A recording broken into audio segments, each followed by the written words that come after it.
જિલ્લામાં વરસાદ પડ્યો। કડી તાલુકામાં વરસાદ વરસ્યો। કડી શહેરમાં વરસાદના પગલે ઠેર ઠેર પાણી ભરાયા। કડીના જકાતનાકા, કરણનગર રોડ સહિતના વિસ્તારોમાં પાણી ભરાઈ ગયા છે। વાહન ચાલકોને ભારે હાલાકીનો સામનો કરવો પડી રહ્યો છે।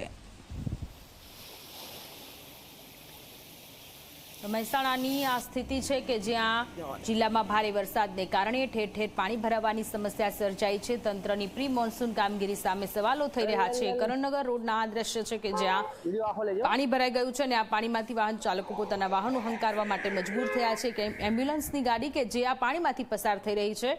જકાતનાકા વિસ્તારના આ દ્રશ્ય છે। મહેસાણાના આ દ્રશ્ય છે। ઉત્તર ગુજરાતમાં રેડ એલર્ટ આપી દેવામાં આવ્યું છે વરસાદને લઈને, ત્યારે પાણી નથી ઓસર્યું, નદી નાળાઓ છલકાયા છે, લોકોને હાલાકી પડી રહી છે। પરંતુ એ સાથે સાથે હવે મેઘરાજા ખમૈયા કરે એવી પણ લોકો પ્રાર્થના કરી રહ્યા છે। જે 24 કલાકની ટીવી સ્ક્રીન પર એક્સક્લુઝિવ આ દ્રશ્ય છે જકાતનાકા વિસ્તારના, કે જ્યાં રોડ રસ્તાઓ આખા જાણે બેટમાં ફેરવાઈ ગયા હોય તે પ્રકારની સ્થિતિ અત્યારે સર્જાઈ છે અને આ પાણીમાંથી વાહન ચાલકો પોતાના વાહનો હંકારવા માટે મજબૂર બન્યા છે।